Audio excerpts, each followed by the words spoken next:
He took 8 blades for an alien child, then woke to find elite warriors at his bed.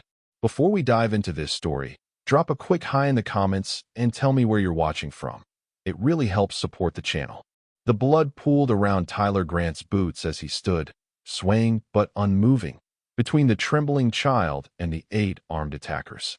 The alien marketplace had descended into chaos around them, but in this moment, all that existed was the cold calculation of survival and the unexpected choice of a human janitor who had never planned to be a hero. The day had begun like any other aboard the United Earth diplomatic vessel Harmony.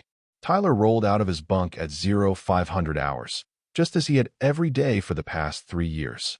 The low hum of the ship's engines was a constant companion as he slipped into his gray maintenance uniform. The patch on his shoulder read, "Maintenance Specialist," but everyone, including Tyler himself, knew that was just a fancy term for janitor. He glanced at the small digital photo frame beside his bed, the only personal item he allowed himself in the cramped quarters. It displayed a rotating set of images, his parents standing in front of their small farm in Nebraska, his sister on her college graduation day, and Tyler himself in his failed attempt at military service. The rejection from the Earth Defense Force still stung, even 5 years later. A minor heart arrhythmia, barely noticeable in everyday life, had been enough to disqualify him from service. So here he was, cleaning toilets and scrubbing floors on a diplomatic vessel instead of defending Earth like he'd always dreamed. The Harmony was currently docked at Nexus Station, one of the largest interspecies trading hubs in the Orion Arm. It was a routine diplomatic mission. Earth was still relatively new to the galactic community, having only achieved faster-than-light travel 15 years ago. Humanity was eager to forge alliances and trade partnerships, and the Harmony served as a roaming embassy of sorts. Tyler grabbed his toolkit and headed to the mess hall. The morning crowd had just finished breakfast, which meant he had about 30 minutes to clean before the administrative staff came in for their coffee. He nodded to the few crew members he passed in the hallway. Most didn't acknowledge him. He was practically invisible, just part of the background machinery that kept the ship running. "Morning, Tyler," called a friendly voice. Dr. Sarah Morgan, the ship's xenobiologist, was one of the few people who consistently acknowledged his existence. "Early start again." "Same as always, Doc," Tyler replied with a small smile. "Someone's got to keep this place from looking like a college dorm." Sarah laughed. "Well, some of the diplomatic corps could use the reminder. I swear, the Centaurian delegation leaves more shed scales in the conference room than my cat leaves fur on my couch." "Tell me about it," Tyler said, already mentally preparing for the special vacuum attachment he'd need to use later. "Any exciting research today?" "Actually, yes," Sarah's eyes lit up. "We're heading down to the station marketplace. There's a Valerian botanist who claims to have crossbred Terran orchids with Proximan fire lilies. I've got to see it to believe it." Tyler nodded, though he understood little of the scientific implications. "Sounds interesting. Be careful down there, though. I heard some of the security guys talking about increased tensions between the Draxians and Nelvari. Some trade dispute." "Always the worrier," Sarah said with a gentle smile. "I'll be fine. It's a public marketplace with station security everywhere." "Right, of course," Tyler said, suddenly feeling foolish for his concern. "Enjoy your flower shopping." As Sarah walked away, Commander Blake Turner, the ship's security chief, entered the mess hall. He grabbed a coffee and approached Tyler. "Grant," he said with a curt nod. "Commander," Tyler responded, continuing to wipe down tables. "You heard about the situation with the Draxians?" Tyler kept his eyes on his work. "Just rumors, sir." Blake lowered his voice. "Well, those rumors aren't unfounded. Intelligence suggests there might be some Draxian extremists unhappy about the new trade agreement with Earth. Nothing concrete, but keep your eyes open if you go to the station today." Tyler looked up, surprised that the commander was sharing this information with him. "Me, sir." Blake shrugged.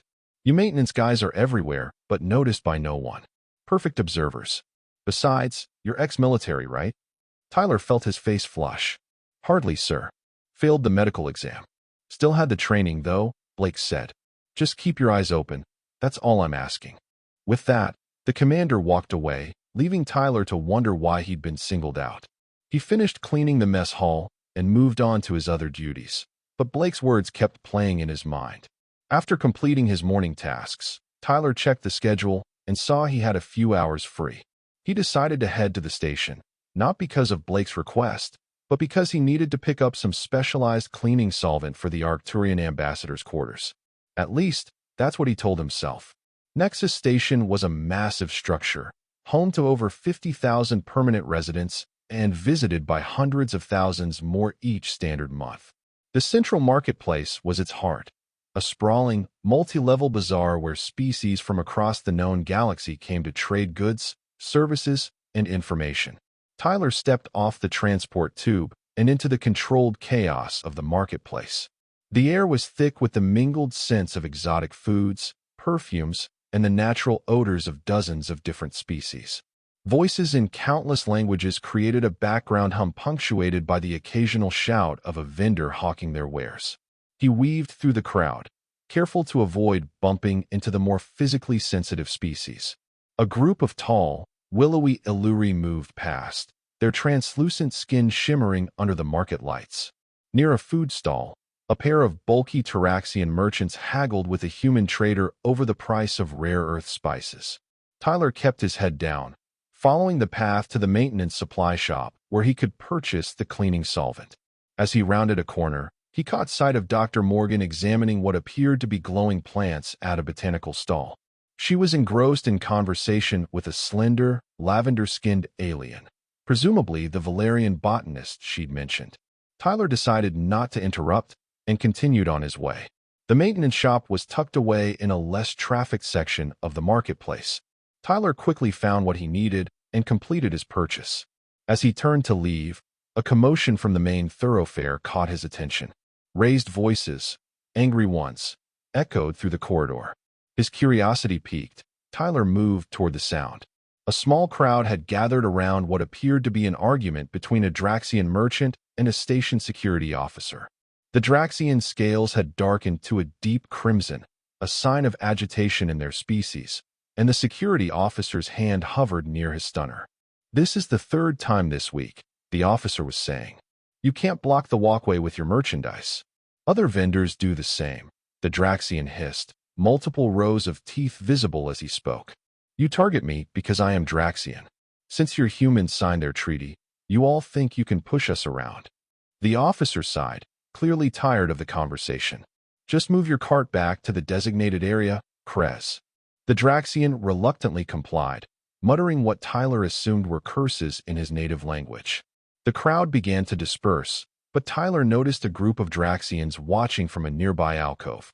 They were speaking quietly among themselves, occasionally glancing toward the security officer. Tyler remembered Blake's warning and felt a chill run down his spine.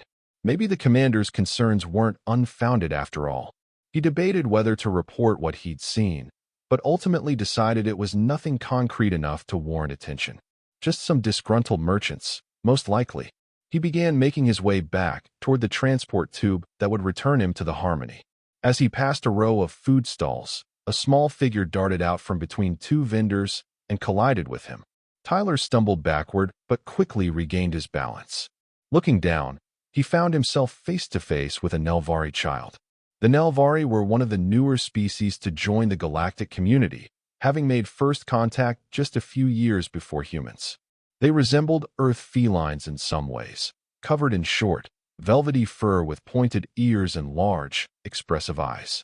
This child couldn't have been more than 8 or 9 years old by human standards, with pale blue fur and striking amber eyes currently wide with fear. "Whoa there, little one," Tyler said gently. "Where are you off to in such a hurry?" The child spoke rapidly in the Nelvari language, which Tyler's universal translator struggled to interpret. He caught only fragments. "Mother, lost, scared." Tyler knelt down to the child's level. "You're lost? Looking for your mother?" The child nodded vigorously. Tyler glanced around, looking for any adult Nelvari who might be searching for a missing child. The marketplace was crowded, but he didn't see anyone who seemed to be in distress. "My name's Tyler," he said, pointing to himself. "Can you tell me your name?" "Mira," the child replied after a moment's hesitation. "My mother is Tila.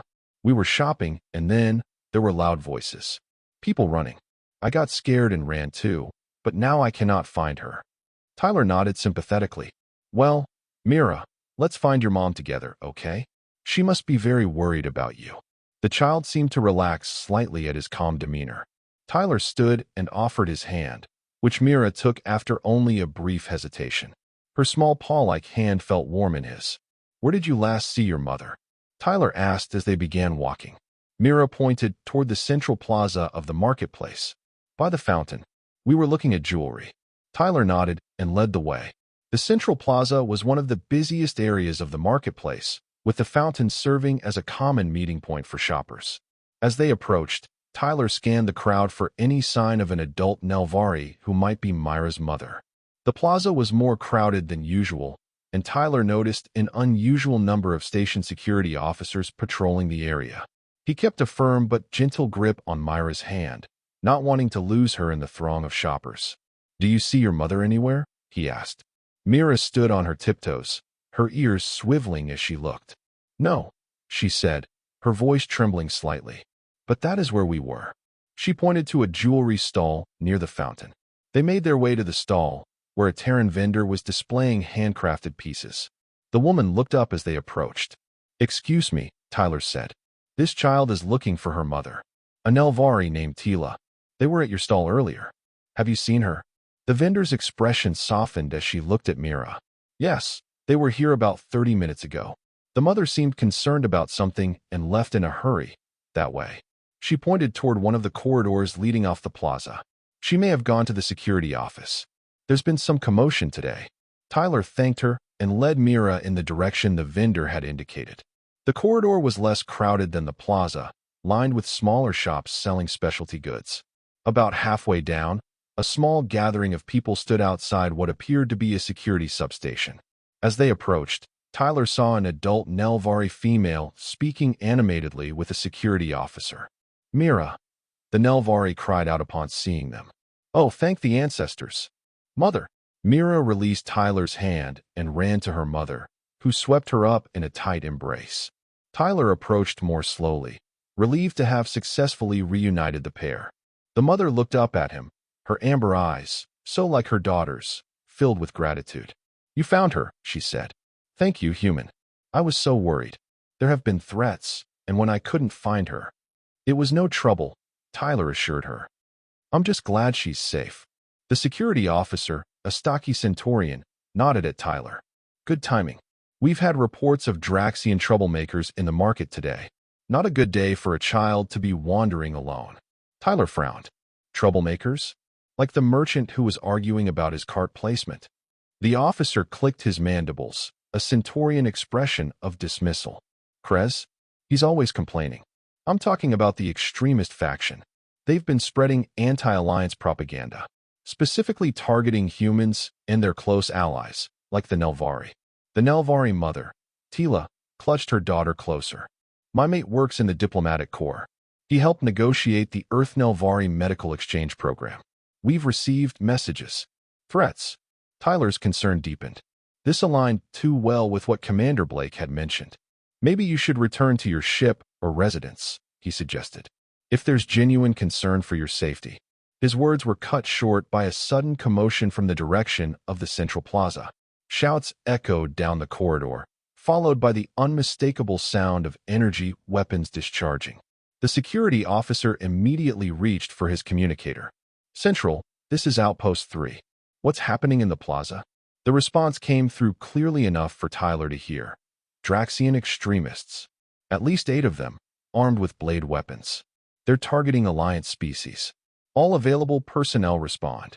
The officer drew his stunner. Stay here, he ordered, before rushing toward the plaza.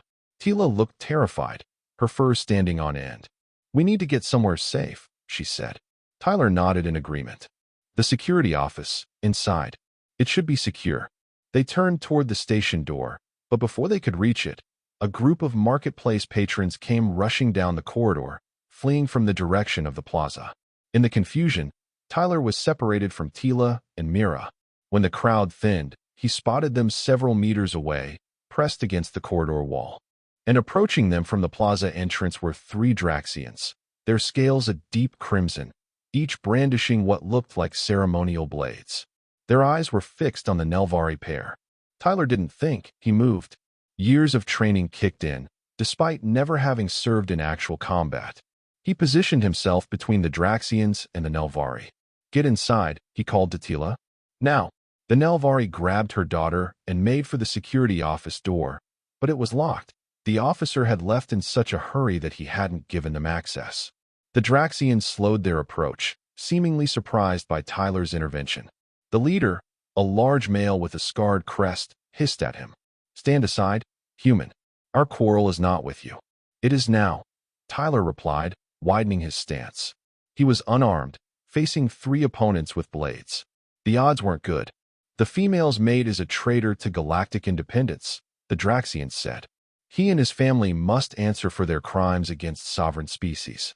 Tyler didn't move. "Whatever political grievance you have, threatening a child isn't going to resolve it." The Draxian's inner eyelids flickered, a sign of aggression. "Last warning, human." Behind him, Tyler could hear Mira whimpering and Tila frantically, trying to open the security door. He made his choice. "You'll have to go through me first." The Draxians didn't hesitate. The leader lunged forward, blade extended. Tyler sidestepped, grabbing the Draxian's wrist and using his momentum to throw him off balance. Basic self-defense, taught in the first week of military training. The second Draxian came at him from the side. Tyler ducked under the swing, but wasn't fast enough to avoid a glancing cut across his shoulder. Pain flared, but adrenaline kept him moving. He landed a solid punch to the second Draxian's throat, one of the few vulnerable points on their heavily scaled bodies. The third attacker circled, looking for an opening. The first Draxian had recovered and was approaching again. Tyler backed up, keeping himself between the attackers and the Nelvari. His options were limited. He couldn't keep this up for long, and help wasn't arriving. "Run," he shouted to Tila. "Try to find another security officer." But before Tila could move, 5 more Draxians appeared at the corridor entrance. They were trapped. What happened next seemed to unfold in slow motion. The Draxians attacked as one, blades glinting under the marketplace lights. Tyler fought with everything he had, ducking, blocking, striking when he could. He managed to disarm one attacker, using the fallen blade to fend off the others. But he was outnumbered. One blade caught him across the ribs. Another sliced into his thigh. A third grazed his forearm as he deflected what would have been a fatal thrust to his chest. The pain was overwhelming, but Tyler remained standing, determined to protect the child and her mother for as long as possible. Through sheer force of will, he kept fighting. Every time a blade found its mark, he forced himself to stay upright, to keep moving. The floor beneath him became slick with his blood.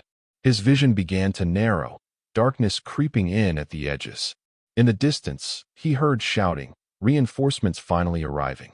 The Draxians heard it too. The leader made one final, desperate lunge, aiming not for Tyler, but trying to reach around him toward Mira. Tyler turned, taking the blade deep in his back.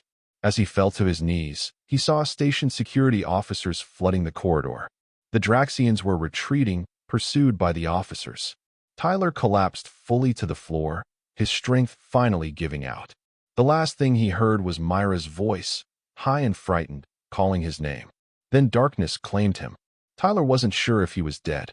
The pain had faded, replaced by a floating sensation. Voices drifted around him, speaking in languages he didn't recognize. He tried to open his eyes, but couldn't seem to remember how. Time passed. How much, he couldn't tell. Gradually, sensations returned. The soft hum of medical equipment. The sterile smell of a hospital. The dull, distant ache of healing wounds. With great effort, Tyler finally managed to open his eyes. The ceiling above him was unfamiliar, higher than the ship's medical bay, with an iridescent quality to the paneling. He was definitely not on the Harmony. He tried to sit up and immediately regretted it as pain lanced through his torso. A gentle but firm hand pressed him back down. "Please remain still, Tyler Grant. Your wounds are still healing." The voice was melodious, with an accent Tyler didn't recognize. He turned his head slightly to see a Nelvari female in what appeared to be medical attire standing beside his bed. "Where am I?" he asked, his voice rough from disuse. "You are in the Royal Medical Center on Nelvar Prime," she replied, checking some readings on a monitor beside his bed. You were transferred here after initial stabilization on Nexus Station. Your injuries were extensive. Tyler blinked in confusion. Nelver Prime? That's not even in the same system as Nexus Station. How long have I been unconscious? 7 standard days, the medic replied. You were kept in an induced coma to facilitate healing. Your body suffered significant trauma. 7 days. Tyler tried to process this information. He had been brought to the Nelvari homeworld while unconscious? Why would they transport an injured human janitor across star systems? The child, he said suddenly, memories flooding back. Mira and her mother, are they safe? The medic nodded. They are unharmed, thanks to your actions. Tyler relaxed slightly, relieved. Good. That's good. Your ship has been notified of your location and condition. The medic continued. Your captain expressed concern and gratitude. They have extended the Harmony's diplomatic mission to include a stop at Nelver Prime once you are cleared for transport. That's very considerate, Tyler said, though he doubted the captain knew his name before this incident. You should rest now, the medic advised. The royal physician will check on you shortly. Royal physician? That seemed excessive for treating a maintenance worker. But Tyler was too tired to question it further. He closed his eyes and drifted back to sleep. When Tyler next awoke, the room was dimly lit. Night cycle, he presumed. He felt stronger than before, the pain reduced to a dull throb. Testing cautiously, he found he could shift positions slightly without agony. Progress. He became aware that he was not alone. Turning his head, he saw a small figure seated in a chair beside his bed. Mira. The Nelvari child was curled up, seemingly asleep, her blue fur almost silvery in the low light. Beside her, also sleeping, sat her mother. Tyler was touched that they would visit him, especially at what must be a late hour. He lay still, not wanting to disturb them. As he watched, the door to his room slid open silently, and a tall Nelvari male entered. Unlike Tila and Mira, whose fur was blue, his was a deep gray with silver markings. He wore an elaborate uniform with insignia Tyler didn't recognize. The newcomer noticed that Tyler was awake and approached the bed, moving quietly so as not to wake the sleeping pair. Tyler Grant, he said softly, his voice deep and resonant. It is good to see you conscious. I am Rollin, mate to Tila and father to Mira. Sir, Tyler acknowledged with a slight nod, the most movement he could manage comfortably. Your family is safe. That's what matters. Rollin's ears flicked forward, a sign of interest or surprise, Tyler guessed. You speak as though your actions were trivial, human. They were not. Before Tyler could respond, the door opened again. This time, Nelvari entered. They wore armor unlike anything Tyler had seen before, sleek, almost liquid in appearance, with subtle lights pulsing beneath the surface. Each carried an advanced-looking weapon at their side. They positioned themselves around the room, standing at attention. Tyler tensed, confused by their presence. Were they expecting trouble? Here, in what appeared to be a secure medical facility. Following the guards came 2 more Nelvari. The first was elderly, with silver fur and an elaborate headdress.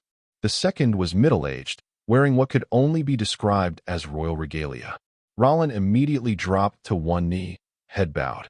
Your Majesty, he said. My Lord Regent. You honor us with your presence. Tyler's mind reeled. Majesty? Lord Regent? Was he in the presence of Nelvari royalty? He tried to sit up again, feeling it inappropriate to lie prone before such important figures, but pain kept him in place. The older Nelvari, the one Rollin had addressed as Lord Regent, gestured for Rollin to rise. Ambassador Rollin, there is no need for formality at this hour. We have come to see the human who saved your daughter. The younger Nelvari, apparently the monarch, approached Tyler's bedside. By now, Tila and Mira had awakened. Myra's eyes widened at the sight of the royal visitors, and she quickly mimicked her father's posture of respect. Tyler Grant, the monarch said, his voice surprisingly gentle. I am King Ellerin of the Nelvari Confederation. I understand we owe you a great debt. Tyler swallowed hard. Your Majesty, I just did what anyone would do. I was in the right place at the right time. The king's whiskers twitched in what might have been amusement. Diplomat Rollin tells me you were seriously wounded protecting his family. You took 8 blade strikes, yet remained standing until help arrived. This is not what anyone would do. as you claim. The regent stepped forward. You should know, human, that Mira is not just any child. She is the king's niece of the royal bloodline.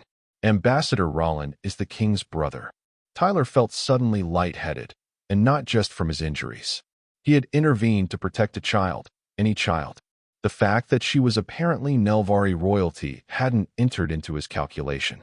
I didn't know, he said honestly. It wouldn't have mattered if I had. She was a child in danger. That's all I saw. The king exchanged a glance with the regent, something unspoken passing between them. Then he turned back to Tyler. Your actions reflect the highest principles of honor and courage, he said formally. The Nelvari Confederation acknowledges its debt to you, Tyler Grant of Earth. When you are recovered, there will be a formal recognition of your service. Tyler didn't know how to respond. This seemed wildly out of proportion to what he'd done. He was saved from having to reply by Mira, who had slipped away from her mother and now stood beside his bed. Are you feeling better, Tyler? She asked, her voice small but clear. Despite everything, the pain, the confusion, the unexpected royal audience, Tyler found himself smiling at the child. Much better, Mira. Thank you for asking. Mira nodded seriously. I was scared when you fell. There was so much red. Mira, Tila chided gently. Perhaps now is not the time. It's okay, Tyler assured her. I'm tougher than I look, Mira. Humans heal quickly.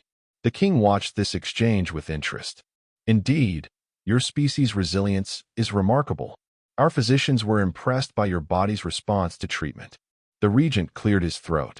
Perhaps we should allow Tyler Grant to rest, Your Majesty. There will be time for further discussion when he is stronger. The king nodded in agreement. Of course. Tyler Grant, we will speak again soon. Until then, know that you are under the protection and care of the Nelvari royal house. Whatever you require will be provided. With that, the royal party departed, the guards filing out after them. Rollin turned to his family. We should go as well. It is late, and Mira should be in bed. Tila nodded, but Mira looked reluctant to leave. She approached Tyler's bedside once more. Will you tell me about Earth next time? I have never met a human before you. Tyler smiled again. I'd like that, Mira. Get some rest. The family bid him good night and left. Tyler stared at the ceiling, trying to make sense of the day's events. He had gone from invisible janitor to royal savior in the span of a week. It seemed impossible, yet here he was, in a royal medical facility on a planet he'd never expected to visit. Exhaustion overtook him again, and he drifted off to sleep, wondering what the coming days would bring. Tyler's recovery progressed rapidly over the next few days. The Nelvari medical technology was advanced, accelerating his healing far beyond what would have been possible in a human facility. By the fourth day after regaining consciousness, he was able to sit up without assistance. By the sixth, he could stand and walk short distances. During this time, he received regular visits from Mira and her family. True to his promise, he told the child about Earth, about the vast oceans and towering mountains, about the diverse wildlife and changing seasons. Mira listened with rapt attention, her ears swiveling forward to catch every word. Rollin often joined them, asking thoughtful questions about human culture and governance. Tyler answered as best he could. Though he sometimes fell out of his depth, he was a janitor, not a diplomat or anthropologist. Your knowledge is valuable nonetheless, Rollin assured him after one such conversation. You provide perspective outside the official diplomatic channels. There is authenticity in your observations. On the 10th day after waking, Tyler received a different visitor, Commander Blake Turner from the Harmony. The security chief looked uncomfortable in the ornate Nelvari surroundings, but managed to smile when he saw Tyler sitting up in bed. Grant, he said, approaching the bedside. You're looking better than I expected. Commander, Tyler greeted him. The Nelvari medical tech is something else. Blake nodded, glancing around the room. So I've heard. You've caused quite a stir, you know. The captain's been fielding calls from Earth Central Command ever since news broke about the heroic human who saved Nelvari royalty. Tyler winced. I didn't know she was royalty. That's part of what makes the story so compelling, apparently, Blake said dryly. Regular human maintenance worker risks life to save alien child, unaware she's a princess. The media's having a field day. The notion that his actions were being reported in Earth media was surreal. I'm just a janitor who happened to be in the right place at the right time, Tyler insisted. 8 blade wounds say otherwise, Blake countered. I've reviewed the security footage, Grant. What you did, it was extraordinary. Tyler looked away, uncomfortable with the praise. How's the diplomatic situation? The Draxians. The Draxian government has officially denounced the extremists, Blake said. They're calling it an unsanctioned act of terrorism. There's been no impact on the alliance negotiations.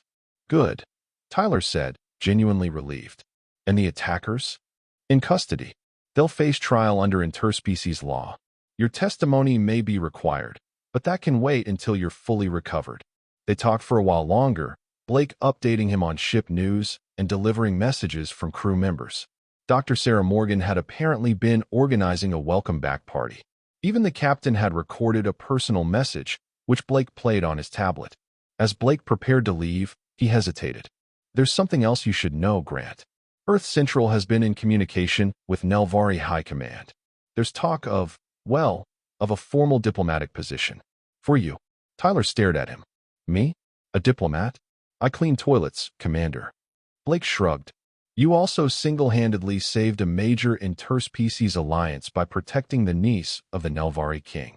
Diplomacy is about relationships, Grant. You've established a rather significant one. After Blake left, Tyler sat in stunned silence. A diplomatic position? It seemed absurd. Yet as he thought about his conversations with Rollin, with the king, even with Mira, he realized they had been treating him not as a janitor, but as someone of importance. Someone with value beyond his ability to clean and maintain. The following day, Tyler was declared fit enough to leave the medical center. He was provided with quarters in the royal complex, modest by royal standards, but far more luxurious than anything he'd experienced before. His uniform had been replaced with clothing in the human style, but made from Nelvari fabrics, soft and comfortable against his still-healing skin. That evening, he was summoned to a meeting with King Ellerin and the Lord Regent. He was escorted to a private study rather than the formal throne room, suggesting this was not an official audience. The king greeted him warmly, inviting him to sit in one of the comfortable chairs arranged around a low table. The regent was already seated, a series of data tablets spread before him. Tyler Grant, the king began, I hope you are finding your accommodations satisfactory. More than satisfactory, your majesty, Tyler replied honestly. I'm grateful for your hospitality. The king nodded, seemingly pleased. I understand your ship's commander visited yesterday. Did he convey the interest Earth Central has expressed regarding your future? He mentioned something about a diplomatic position, Tyler said cautiously. Though I'm not sure I understand what that would entail. The regent spoke up. The relationship between Nelvar and Earth is at a crucial juncture, Tyler Grant. The medical exchange program is just the beginning of what could be a profound alliance. But alliances require trust, and trust requires connections. And I've established a connection, Tyler said slowly, beginning to understand. Precisely, the king confirmed. Moreover, you have demonstrated qualities that both our species value. Courage, selflessness, a willingness to protect the vulnerable regardless of species. These are powerful symbols, particularly in these times of interspecies tension. The regent tapped one of the tablets, and a holographic display appeared above the table. It showed news headlines from across the galaxy, many featuring variations of the same story. Human hero saves Nelvari princess. Some included blurry images captured from the station's security feeds, showing Tyler standing against the Draxian attackers. Your actions have resonated beyond our two worlds, the regent said. Many species are watching how this unfolds. Tyler felt the weight of responsibility settling on his shoulders. What exactly would this position involve? The king leaned forward. You would serve as a special envoy between our worlds, not replacing the formal ambassadors, but working alongside them. Your unique perspective and the authenticity Commander Blake mentioned would be valuable assets. I'm not qualified, Tyler protested. I have no diplomatic training, no higher education in interspecies relations. You have something more valuable, the king countered. You have moral authority. You acted without hesitation to protect a child not of your species, at great personal risk. That speaks volumes about your character, and by extension, about humanity's potential as allies. The conversation continued for some time, the king and regent explaining the proposed role in more detail. Tyler listened, asked questions, and gradually came to see that they were serious. This wasn't a token position or a political stunt. They genuinely believed he could contribute to interspecies relations. As the meeting concluded, the king had one final question. Will you consider our offer, Tyler Grant? Tyler thought of his life aboard the Harmony, the endless routine of cleaning and maintenance, his invisibility among the crew. He thought of his failed military ambitions, of the photo frame beside his bed with images of opportunities never realized. Then he thought of Myra's face when she asked about Earth, of Roland's thoughtful questions about human culture, of the potential to be part of something truly meaningful. I will consider it, Your Majesty, he said. Thank you for the opportunity. The next day, a formal ceremony was held to recognize Tyler's actions. In the Grand Hall of the Royal Palace, before assembled Nelvari dignitaries and the crew of the Harmony, King Ellerin bestowed upon Tyler the Order of the Silver Star, one of Nelvar's highest honors for courage. As he knelt to receive the medallion, Tyler caught sight of Mira standing with her parents. The child gave him a small wave, which he returned with a smile. In that moment, he knew his decision was made. When the king asked him publicly if he would accept the position of special envoy, Tyler said yes, without hesitation. The hall erupted in applause, human and Nelvari alike. Later, at the reception following the ceremony, Dr. Sarah Morgan approached him, grinning broadly. Special Envoy Grant, she said, raising a glass in toast. Who would have thought it? Tyler laughed, the sound surprising even himself. Certainly not me. I'm still half convinced I'll wake up tomorrow back in my maintenance uniform. Sarah's expression became more serious. You know, I always thought there was more to you than just the janitor. I'm glad others are finally seeing it too. Thank you, Tyler said, genuinely touched. That means a lot. As the reception continued, Tyler found himself approached by various dignitaries, both Nelvari and human. Many wanted to hear his account of the marketplace incident firsthand. Others were interested in his thoughts on interspecies relations. Tyler answered as honestly as he could, gradually growing more comfortable in his new role. Near the end of the evening, as the crowd was beginning to thin, Mira appeared at his side.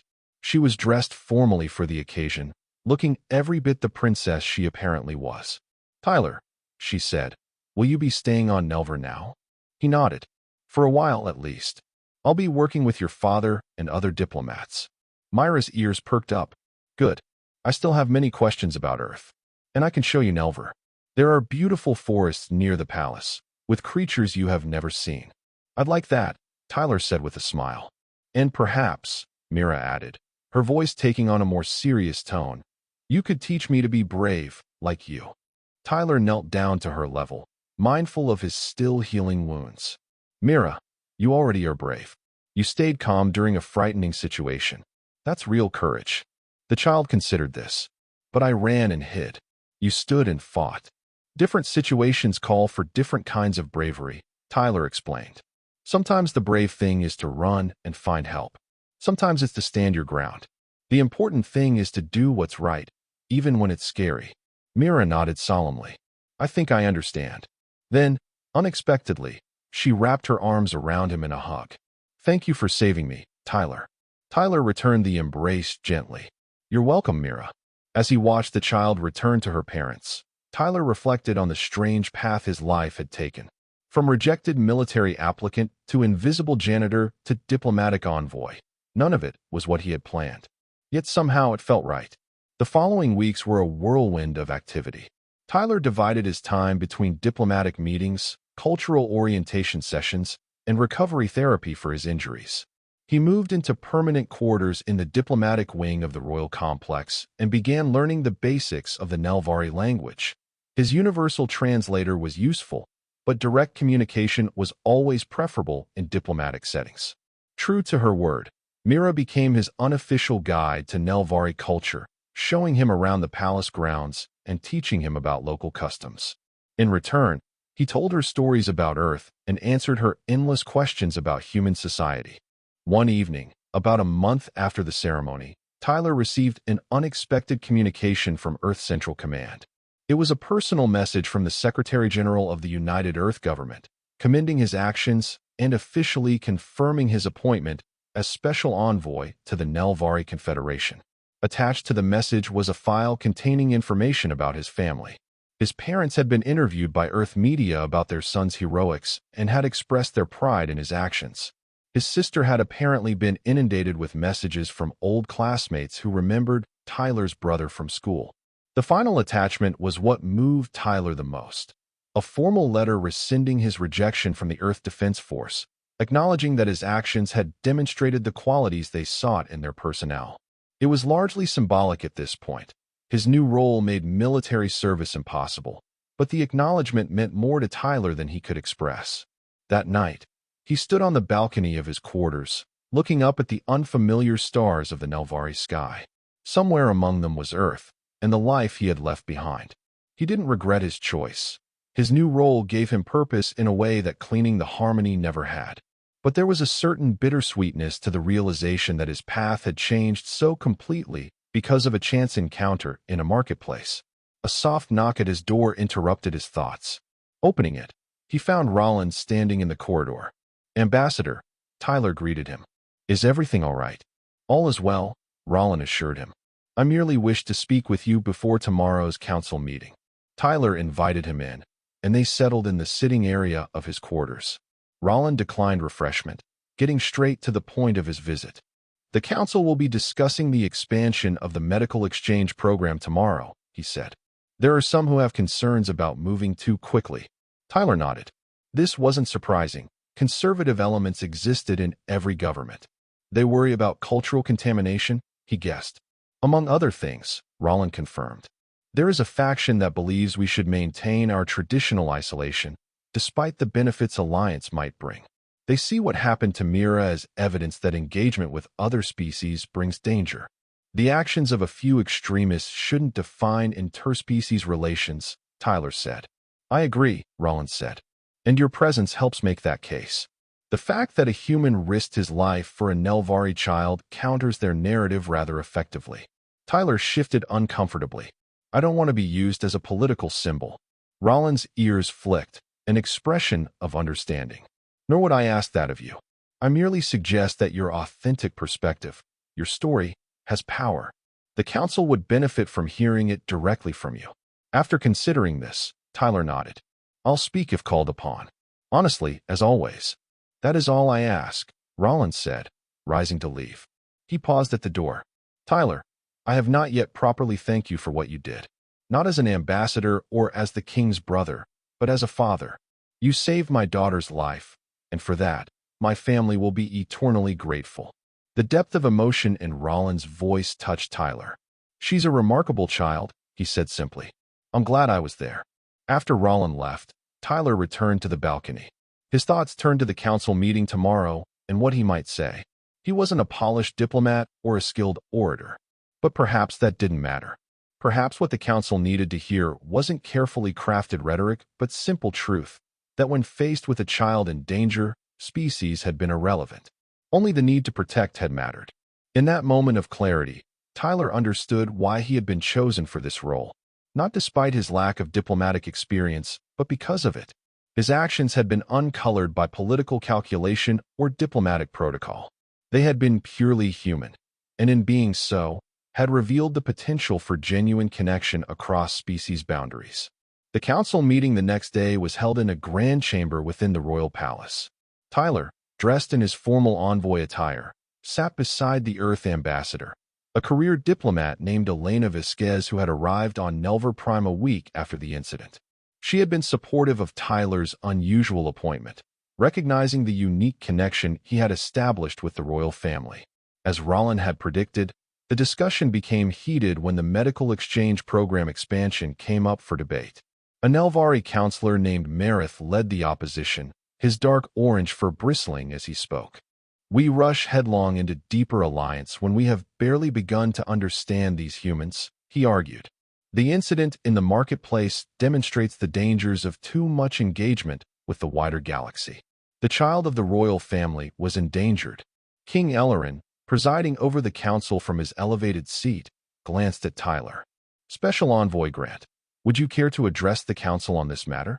Tyler stood, feeling the eyes of every counselor upon him. "Honored counselors," he began, "I understand your concerns for the safety of your people. Caution is wise when forming new relationships, whether between individuals or species." He paused, gathering his thoughts. The incident in the marketplace was indeed frightening and dangerous, but I would suggest it demonstrates not the failure of interspecies relations, but their promise. The attackers were a small group of extremists whose views are rejected by their own government. They acted out of fear of change, fear of connection, fear of a future different from the past. Several counselors nodded, and Tyler continued with growing confidence. "In contrast, what I experienced after the incident was remarkable. I was brought to your world, healed by your physicians, welcomed into your society. I, a simple maintenance worker with no special status, was treated with dignity and kindness." He looked directly at Counselor Merith. "You speak of the dangers of engagement. I have seen its benefits firsthand.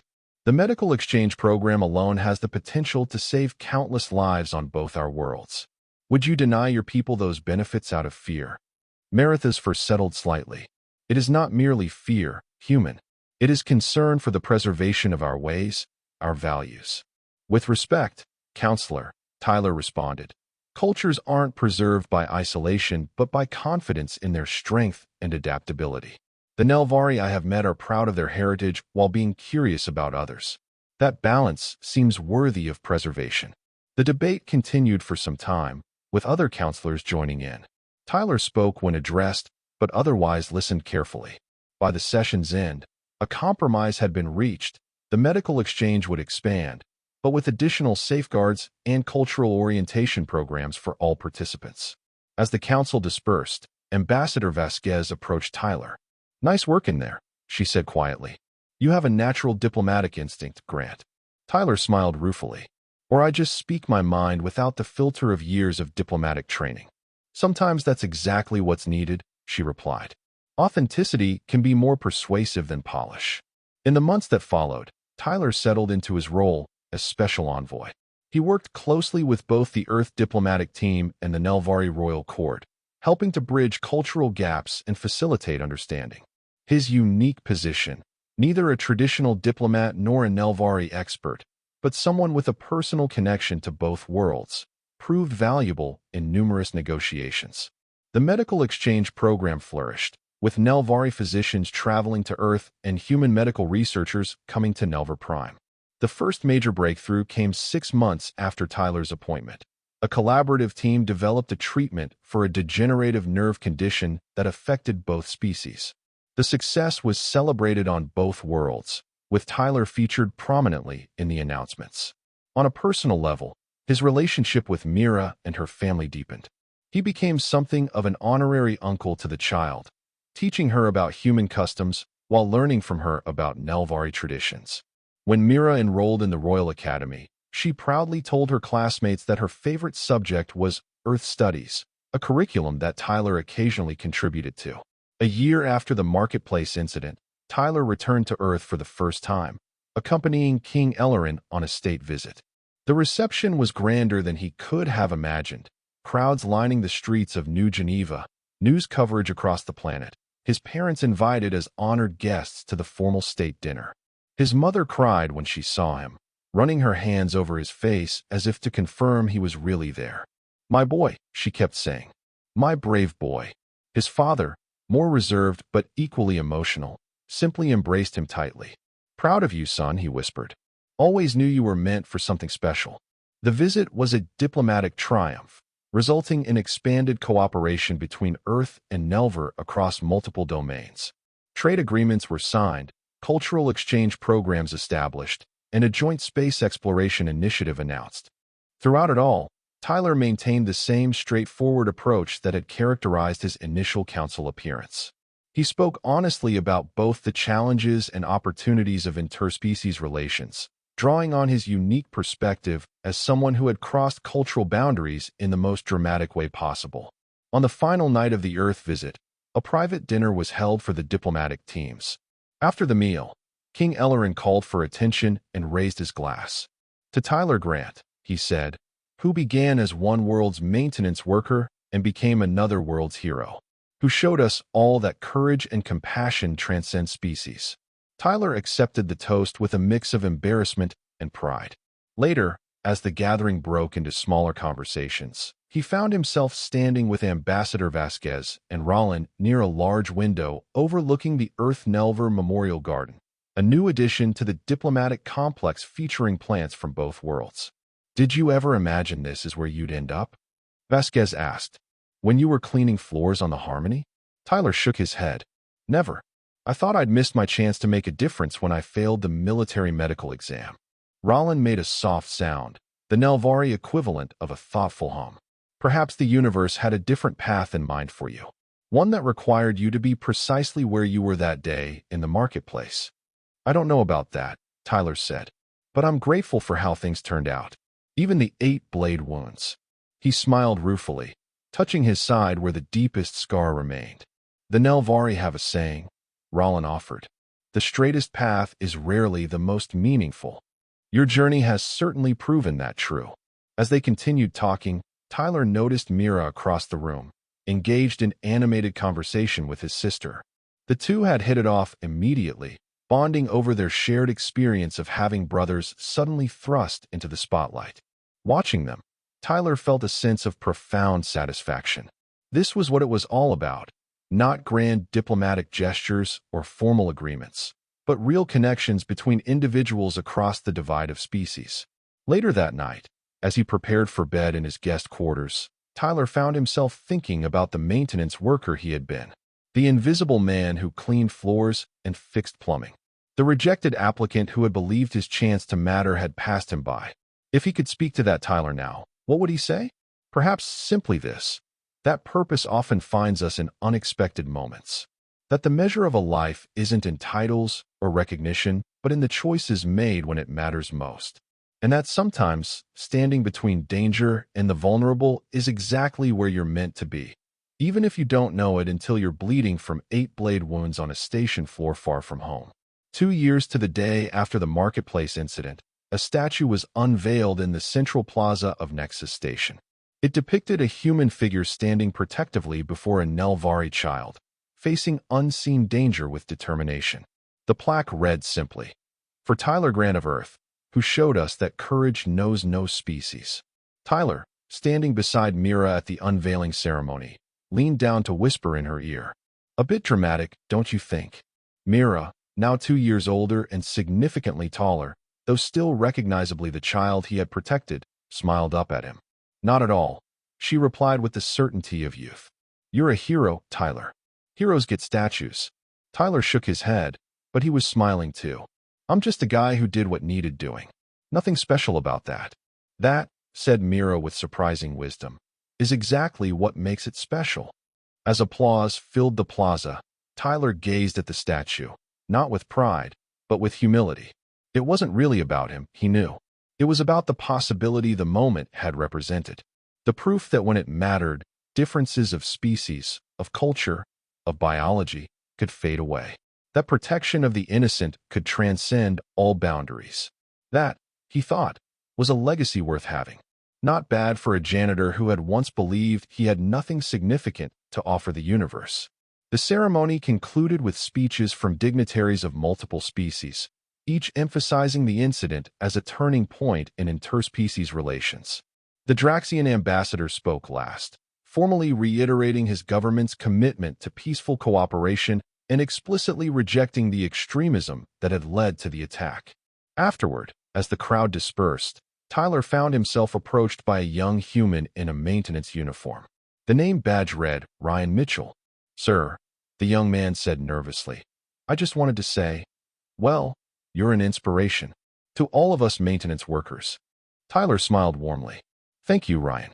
But remember, the uniform doesn't define what you're capable of." It never did. As Ryan walked away, visibly uplifted by the brief encounter, Rollin appeared at Tyler's side. "A wise sentiment," the ambassador observed. "One that applies across species boundaries as well." "I've learned a thing or two in the past couple of years," Tyler replied with a grin. "Indeed you have," Rollin agreed. "And taught quite a few things as well." They watched as Mira rejoined them, chattering excitedly about the statue and the speeches. Tyler felt a surge of affection for the child who had unwittingly changed the course of his life, and whom he had protected without a second thought. Some choices, he reflected, define us more than any title or position ever could. The choice he had made that day in the marketplace, to stand between a child and danger, had revealed something essential about himself that no military rejection or menial job could diminish. And if taking 8 blades for an alien child had led him here, to meaningful work, to cherished relationships, to a sense of purpose he had once thought forever beyond his reach, then every scar was more than worth it. And that was the end of the story. If you listened all the way to here, don't forget to leave feedback about what you thought of the story in the comments, whether positive or negative. Your feedback helps us improve. Also, leave your like and subscribe to the channel for more stories like this one. And I'll leave here on the screen another video that I'm sure you'll like. Big hug, and see you in the next story.